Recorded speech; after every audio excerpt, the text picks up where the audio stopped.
आपका जो टॉपिक है वो चल रहा था कार्बन तथा उसके यौगिक। टॉपिक आपका चल रहा था कार्बन तथा उसके यौगिक। आज इसके अंतर्गत हम आपको पढ़ाते हैं हाइड्रोकार्बन। क्या पढ़ाते हैं? हाइड्रोकार्बन क्या होते हैं। हाइड्रोकार्बन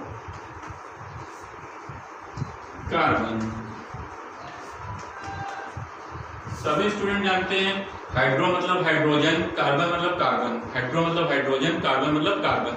ये तो सभी स्टूडेंट्स को पता है। हाइड्रो होता है हाइड्रोजन और कार्बन कार्बन। तो सीधे से डेफिनेशन भी आप लोग बना देंगे। यानी ऐसी कार्बनिक यौगिक जो हाइड्रोजन और कार्बन से मिलकर बनते हैं उन्हें हम हाइड्रोकार्बन कहते हैं।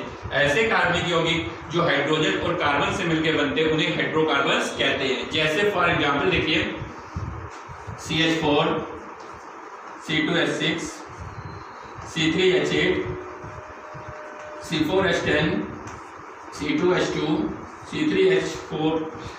ये आप क्या इतने सारे हमने कंपाउंड लिखे, यौगिक लिखे, ये सब कैसे कार्बन और हाइड्रोजन से मिलकर बने हैं तो उन्हें क्या बोलेंगे? हम हाइड्रोकार्बन बोलेंगे। ऐसे कार्बनिक यौगिक जो हाइड्रोजन और कार्बन से मिलकर बनते हैं उन्हें हम हाइड्रोकार्बन कहते हैं। अब देखिए दो टाइप के होते हैं। पहला टाइप आपका होता है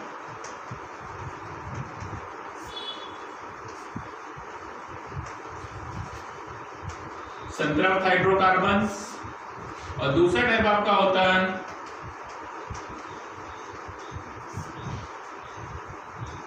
असंतृप्त हाइड्रोकार्बन।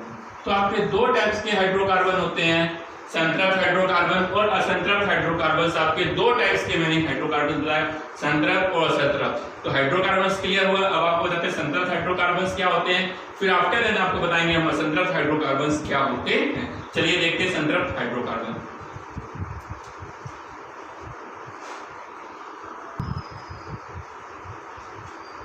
देखिए संतृप्त हाइड्रोकार्बन क्या होते हैं? वे हाइड्रोकार्बन जहां पर कार्बन की चारों संयोजकताएं, वे हाइड्रोकार्बन जहां पर कार्बन की चारों संयोजकताएं एकल बंध द्वारा संतुष्ट होती है। वे हाइड्रोकार्बन जहां पर कार्बन की चारों संयोजकताएं एकल बंध द्वारा संतुष्ट होती हैं उसे संतृप्त हाइड्रोकार्बन कहते हैं। फॉर एग्जांपल देखिए जैसे मैंने यहां पे बना दिया एक स्ट्रक्चर बनाया, ये मीथेन का स्ट्रक्चर है। तो आप क्या देख रहे हैं यहाँ पे जो कार्बन की चारों संयोजकताएं हैं ये आपकी कैसी है? एकल बंध द्वारा संतुष्ट है। एकल बंध द्वारा ये क्या संतुष्ट है? इसके आगे जैसे बढ़े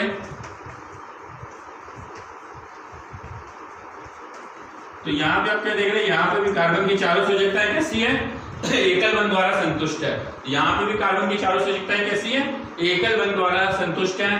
तो ये आपके कैसे हाइड्रोकार्बन हो गए? संतृप्त हाइड्रोकार्बन हो गए। यानी ऐसे हाइड्रोकार्बन जहां पर कार्बन के चारों संयोजकताएं एकल बंध द्वारा संतुष्ट हो उन्हें संतृप्त हाइड्रोकार्बन कहते हैं। इसका जो एक एग्जांपल में सबसे परफेक्ट इसमें एग्जांपल है एल्केन श्रेणी।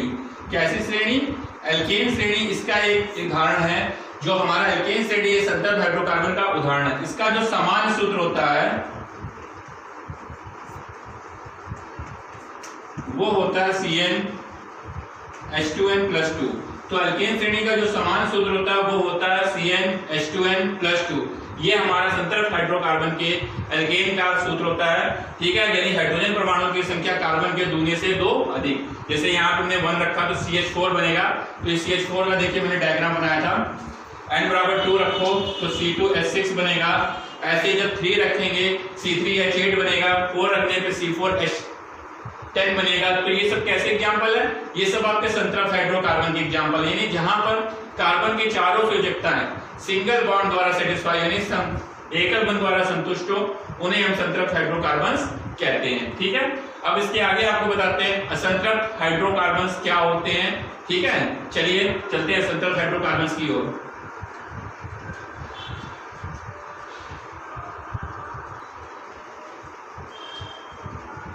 देखिए असंतृप्त हाइड्रोकार्बन क्या होते हैं? यानी ऐसे हाइड्रोकार्बन जिसमें कार्बन की चारों कम से कम 2 संयोजकताओं के मध्य कम से कम 2 कार्बन परमाणुओं के मध्य ऐसे हाइड्रोकार्बन जिसमें कम से कम 2 कार्बन परमाणुओं के मध्य एक द्विबंध या एक त्रिबंध उपस्थित होता है।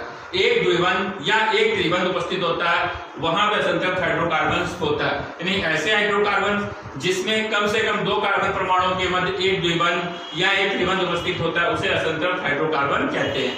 जैसे देखिए कार्बन कार्बन के बीच 2 बंध आ गए, संयोजकता 4 होती है तो 2 बंध, ये 1 3 और 1 4 हो गए।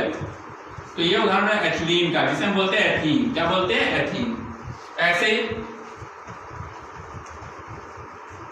यहाँ पे देखिए कार्बन कार्बन के बीच में ट्रिपल बॉन्ड आ गया, त्रिबंध आ गया, तो एग्जांपल हो गया एथाइन का, ठीक है, त्रिबंध वाला हाइड्रोकार्बन। तो ये कैसा हाइड्रोकार्बन? संतृप्त।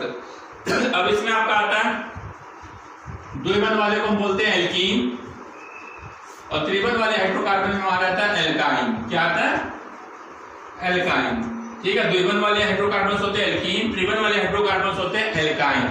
अब सूत्र की बात आते हैं, इनका फॉर्मूला होता है CnH2n, यानी हाइड्रोजन परमाणुओं की संख्या कार्बन की डबल, हाइड्रोजन परमाणुओं की संख्या कार्बन की डबल। जैसे यहाँ पे आपने बनाया तो C2 कार्बन 2 दी, हाइड्रोजन कितनी हो जाएगी? 4। ऐसे अगर आप C3 ले लेंगे तो आपका H6 हो जाएगा। यदि जब हाइड्रोजन की संख्या कार्बन की डबल हो तो वो द्विबंध वाला हमारा हाइड्रोकार्बन होता है, जो कि असंतृप्त हाइड्रोकार्बन है। एल्काइंस के समान सूत्र की बात करते हैं, CnH2n-2, हाइड्रोजन परमाणुओं की संख्या कार्बन के दुगने से 2 कम होगी, हाइड्रोजन परमाणुओं की संख्या कार्बन के दुगने से 2 कम होगी। जैसे देखिए यहाँ पे कार्बन 2 है तो 2 का डबल 4, 4 से 2 कम 2, तो ये हमारा फार्मूला बन गया एसिटिलीन का, जिसे हम एथाइन भी बोलते हैं। जब हाइड्रोजन परमाणुओं की संख्या कार्बन के दुगने से 2 कम हो तो वो त्रिबंध वाला हाइड्रोकार्बन हो जाएगा, ठीक है स्टूडेंट्स। अब देखिए मैंने बताया संतृप्त हाइड्रोकार्बन और संतृप्त हाइड्रोकार्बन, केवल अंतर ये संतृप्त हाइड्रोकार्बन में कार्बन के चारों संयोजकताएं एकल बंध द्वारा संतुष्ट होती है। इसका परफेक्ट एग्जांपल एल्केन था, सूत्र था CnH2n+2। असंतृप्त में कार्बन की 2 कार्बन परमाणुओं के मध्य द्विबंध या एक त्रिबंध उपस्थित होना अनिवार्य होता है। इसमें एग्जांपल है एल्कीन और एल्काइन, ये संतृप्त हाइड्रोकार्बन की श्रेणी में आते हैं, ठीक है। द्विबंध वाले हाइड्रोकार्बन का सूत्र होता है CnH2n और त्रिबंध वाले हाइड्रोकार्बन का सूत्र होता है CnH2n-2।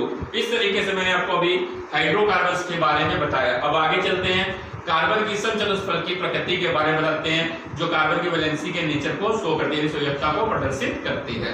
देखते हैं क्या है।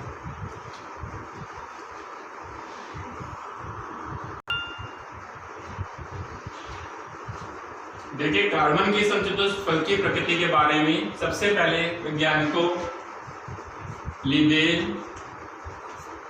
और वान हाफ ने बताया था, लगभग 1873 में उन्होंने अपना कंसेप्ट दिया था।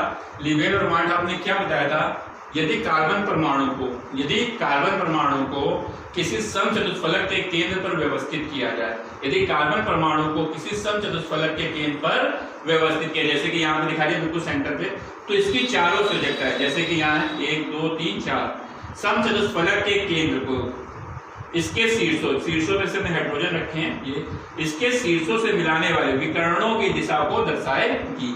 यानी किस तरह से डेफिनेशन बनी, यदि कार्बन परमाणु को किसी समचतुष्फलक के केंद्र पर व्यवस्थित किया जाए तो इसकी चारों संयोजकताएं समचतुष्फलक के केंद्र को शीर्षों से मिलाने वाले विकर्ण की दिशा को दर्शाती है, तथा किन्हीं 2 संयोजकताओं के मध्य बनने वाला बंधन कोण 109 डिग्री 28 मिनट होता है, तथा कार्बन की किन्हीं 2 संयोजकताओं के मध्य बनने वाला बंधन कोण 109 डिग्री 28 मिनट होता है।